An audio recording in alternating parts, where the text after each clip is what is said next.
Pero bago tayo magpatuloy ay pakilike ang ating video. Ganon din ang subscribe button, pati na rin ang bell icon para lagi kayong updated sa mga parating ko pang mga uploads.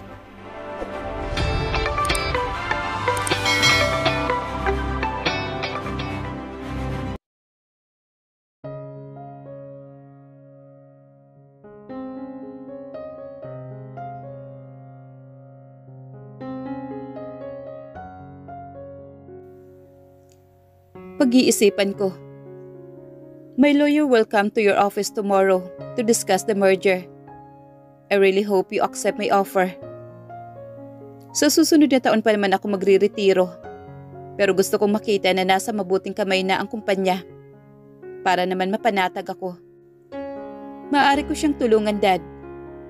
If Rafael hesitant about it, hindi ko lang talaga gustong maging CEO. See? Maging ang anak ko ay ayaw talagang maging parte ng kumpanya.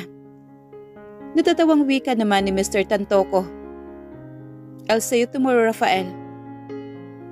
Hindi pa ako nagbibigay ng sagot, Mr. Tantoco. Naiiling niyang wika bagamat nakangiti rito. I'll help you to convince him, Dad. Presenta naman ni Divina sa ama. Ako nang bahala sa kanya.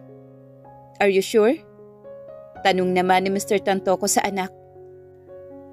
Tiyak na nasa Zen Club na si Sian. Let's go? I really have to go. Sandali lang, Rafael. Gusto mong makausap si Sian? At si Bernard?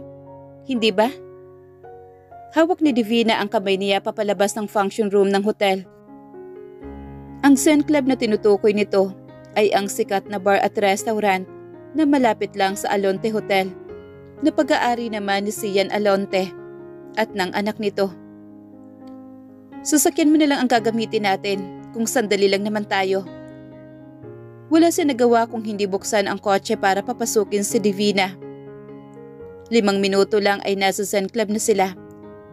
May tinawagan si Divina para humingi ng appointment para kay Sian Alonte. Sa totoo lang ay hindi niya alam kung bakit siya narito. Gayong wala siyang personal na sadya kay Sian. Gusto lang naman niyang makadaupang palad ang negosyante na sikat sa bansa bilang miyembro ng isang mayayamang angkan sa buong Pilipinas. Andito na siya. Bulong naman ni Divina na makapasok sila sa club na puno ng binata at kadalagahan na nagkakasiyahan. Hi Sian! Divina! Mabilis namang bumeso si Sian sa dalaga na nakangiti. Alam kong palagi ka naman nandito. But what surprised me was the urgency to have an appointment with me. I want you to meet Rafael Sullivan. He is Dad's business partners. I want you to convince him to accept my father's proposal. It's nice to meet you. Hindi ba't ikaw ang may-ari ng E-Wines? Gustong maggalak ng puso niya sa saya. Hindi niya akalain ang isang Sian Alonte ay matatandaan man lang ang pangalan niya. Sa iilang pagkakataon na nakasama niya ito sa mga events, ito pa lang ang unang pagkakataon na nagkausap sila ng personal. This man suspects power. It's my pleasure to meet you, Mr. Alonte. Baka nakakaabala ako dahil this oras na ng gabi. Don't mind the time.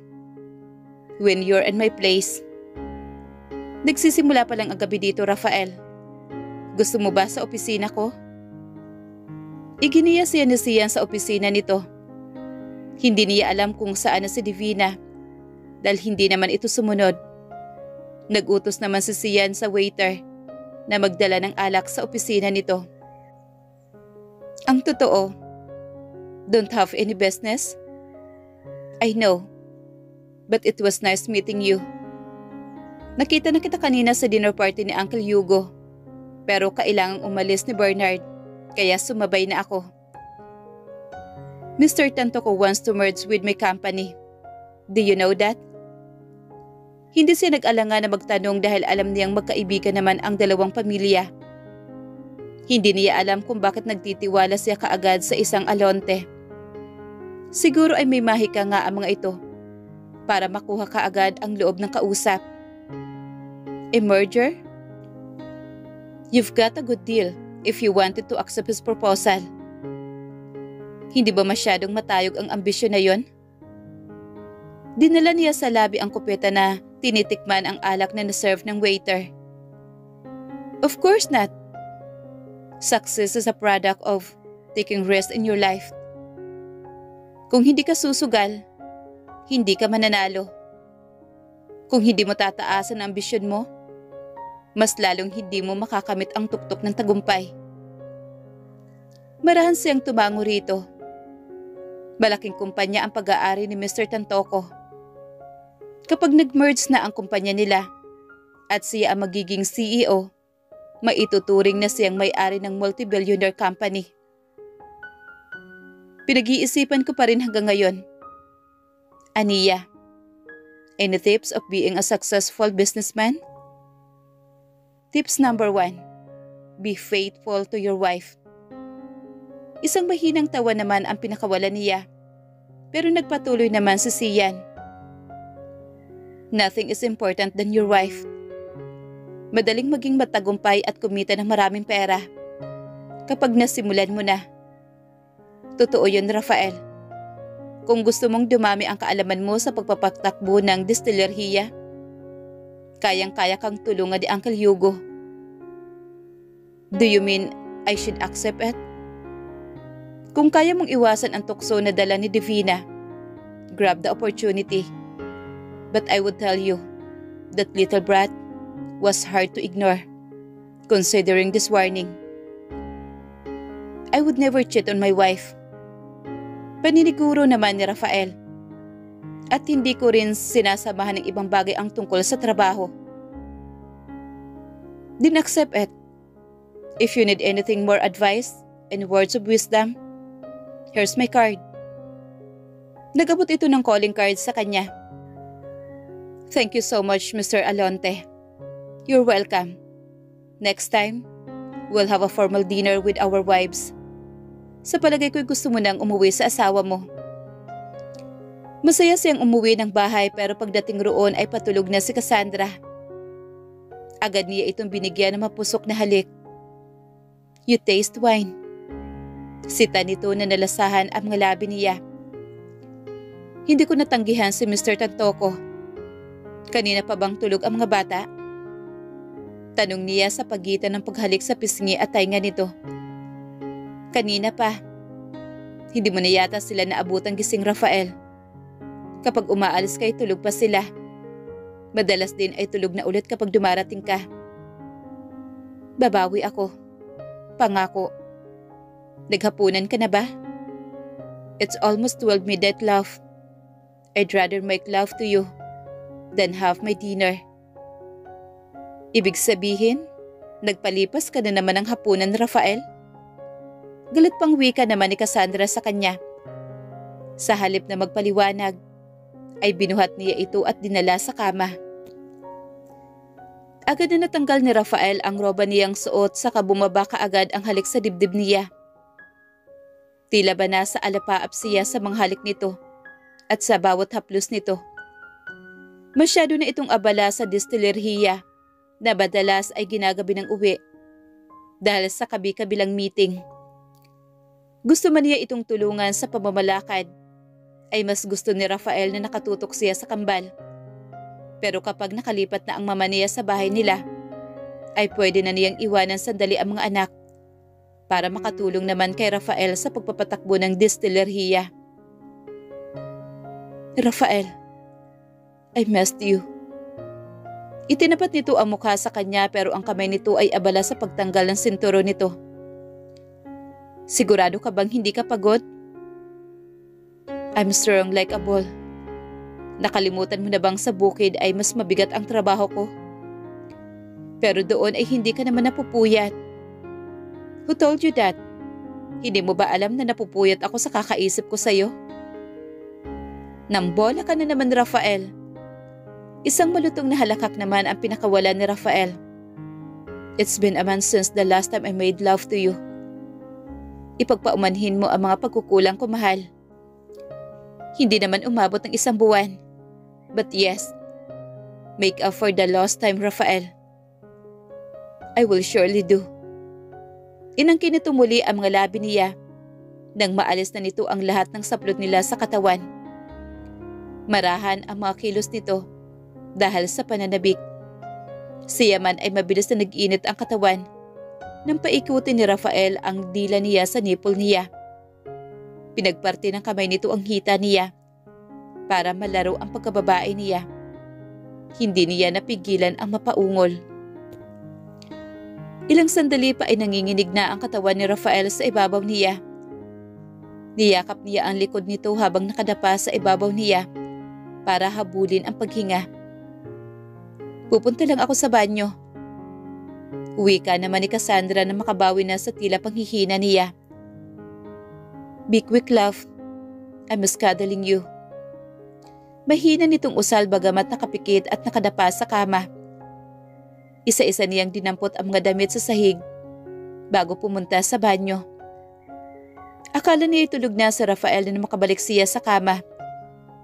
Paghiga niya ay agad nitong hinapit ang katawan niya na halos isiksik sa katawan nito. How was your day? Okay naman. Mabait naman ang mga anak mo. Hindi iyakin. Ikaw naman. Kumusta ang maghapon mo sa opisina? As usual. Walang katapusang meeting. Babae ba ang kamiting mong yan? Humalakak naman si Rafael. Saka muling nilaro ang nipple niya habang nakapikit pa rin ito. Kahit makaharap ko pa ang prinsesa ng Inglaterra, hindi ka dapat mag-alala, asawa ko. I will never look at them the way I look at you. Iminulat nito ang mga mata saka ibinaba naman ang kanya sa pagitan ng mga hita niya. Wala ka pa bang balak matulog? I've met Sian Alonte a while ago. Sian Alonte? Yung pangarap mong makadaupang palad? Bakit hindi mo sinabi? At ba't hindi mo ako sinama? Why would you wanna go? Naningkit naman ang mga mata ni Rafael. Gusto kong makita kung totoong gwapo siya pati sa personal. So, ano naman kung gwapo siya? Wala naman. Nakangiti niyang sagot. Gusto niyang tumawa sa nakikita niyang selosa sa mga mata nito. Kuryosidad lang naman yun, Rafael. Hindi ka magkakagusto doon. Siyempre hindi. At hindi rin naman magkakagusto yun sa akin dahil napakaganda ng asawa nun. At hinahangaan ko ang love story nila. Tila ba binabalik yung katulad natin? Ipinagkasundo lang din sila ng kanyang asawa noon. Pero tingnan mo naman sila. And Sian is damn successful because of his role in life. Alam mo kung ano yon? Ano? Be faithful to your wife. Pareho kami ng panata sa buhay. Kaya sigurado ako magtatagumpay ako. Lalago ang E-Wines at makikilala bilang isang sikat na kumpanya ng mga alak. Hinay-hinay sa pagtatrabaho, Rafael. Hindi na natin nadadalaw ang papa sa La Union. Nakita naman niya ang paghihinayang sa mukha nito. Ang totoo ay mas gusto niya ang buhay nila sa probinsya. Mas gusto niya makita si Rafael na nakasimpleng t-shirt lang at galing sa bukid kaysa ang makita itong naka-coat and tie, dala ang attache case nito. Pero kailangan niyang suportahan ang pagtupad nito sa pangarap na magkaroon ng kumpanya ng mga alak. Sa tingin mo ba'y kailangan kong tanggihan ang alok ni Mr. Tantoco na makipag-merge sa kanila? Makikipag-merge ka sa kanila? Hindi na niya ipagbibila ang share. Pero gusto ni Yugo na ako na ang maging CEO kapag nagretiro na siya sa susunod na taon. Hindi siya sumagot. Gusto man niyang maging masaya sa desisyon ni Rafael. Ay kinakain naman siya ng agam-agam.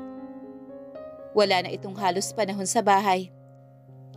Kahit linggo ay abala ang isip nito kung paano mapapalago ang kumpanya. I need your approval, love. Gusto kong malaman kung sang-ayon ka sa desisyon ko. I don't know, Rafael. Alam kong kaya mo pero hindi ko gustong doon na iikot ang mundo mo. I know. At alam kong marami na akong pagkukulang sa inyo ng mga bata. Sige. Papayag ako pero sa ibang kondisyon. What condition? Tutulungan kitang magpatakbo ng e-wines. Paano ang mga bata? Wala nang ako dito sa bahay, wala ka rin? No. Final nitong desisyon. Ganito na lang. Hindi ako papasok ng Sabado at Linggo. This time, I will commit myself to work only 5 days. I'll make sure to spend time with you more often. Napilitan siyang tumango at ipinangako naman ni Rafael. Wala siyang magagawa sa ngayon kung hindi ang suportahan itong matupad ang matagal na itong pinapangarap. Matulog na tayo. Maaga ka pa bukas. Kinapa ng kamay niya ang comforter, pero naagap naman ni Rafael ang kamay niya. Sabi ko babawi ako, hindi ba? Nakangiting wika nito na pumatong sa ibabaw niya. Umirap siya dahil hindi nasunod ang gusto niyang makapagtrabaho ulit sa e-wines. Inaantok na ako, Rafael. Alauna na madaling araw. I miss you. Ako yata ang hindi mo na-miss. Nagsimulang maglandas ang halik nito sa balikat niya. Sa halip na yakapin si Rafael, ay itinulak niya ito. Saka tumayo para silipin ang mga anak na nasa kabilang kama. Nakasunod ang asawa sa likod niya. Galit ang asawa ko. Iniyakap nito ang braso sa baywang niya para hindi siya makapalag. Gusto ko lang makapagpahinga ka na. Lumakad siya pabalik sa kama. Pero hindi pa rin bumibitiw si Rafael. Pinigil siya nitong sumampa sa malambot na higaan. Rafael, hinubad ng asawa ang roba niya. Saka isinampa ang isa niyang hita sa kama. Ilang sandali pa ay pareho na nilang naabot ang sukdulan at parehong dumapa sa kama. Nakayakap lang si Rafael sa hubad niyang katawan sa loob na mahabang sandali. Wala akong meeting bukas ng maaga. Ipapasyal ko sa hardin ang mga bata. Sigurado ka? Hindi ko kayang makita na galit ka. Kanina lang kinakabahan ako sa hindi mo pag-imik. I was just teasing you. Biro naman hiya rito. Kahit ang totoo'y nadismaya talaga siya sa pagsanib ng kumpanya sa Tantoco Corporation. I know when you're upset, Cassandra. You cannot deny anything from me. Hindi ko gustong makaramdam ka ng negatibong damdamin sa akin sa kahit anong dahilan. That's impossible, Rafael. Hindi ka naman perpekto para hindi makagawa ng pagkakamali. At hindi rin naman ako perpekto na kaya kitang intindihin sa lahat ng pagkakataon. I know. Pero ipangako mo na hindi tayo matutulog na magkahiwalay ng kama, Cassandra. Bakit mo naman naiisip yun? Naalala mo noong unang araw na ipinasabay ka ni Papa sa aking pagliwas na Manila. Ano naman ang kinalaman yun, Rafael? Hindi ka na sumabay sa aking pabalik. Nakakainis ka kaya nun? Buong durasyon ng biyahe natin, hindi mo ako kinakausap. Natatawa siya habang inaalala ang pangyayaring iyon. See? Kapag naiinis ka sa akin, mas gusto mong mag-isa na lang. Ayaw kong maramdaman mo ulit na hindi mo na ako kailangan, Cassandra. That you can live in your own without me. Iba naman ang sitwasyon natin noon, Rafael. Hindi pa kita mahal noon. Hinigpitan ni Rafael ang yakap sa kanya, saka humalik sa sentido niya. I love you, my wife. Thank you sa lahat-lahat. I love you too, Rafael. Pwede na tayong matulog? Ayaw mo na ba ng third round? Nakangising tanong naman ng asawa. I'm exhausted, Rafael. Okay na yun. Bawing-bawi ka na. Iwinaksin niya ang kamay nitong pagapang ulit sa katawan niya. Isang mahinang tawa naman ang pinakawalan nito bago itinakip ang comforter sa katawan niya. You have 4 hours to rest. Bulong nito na hindi niya alam kung nagsasabi ito ng totoo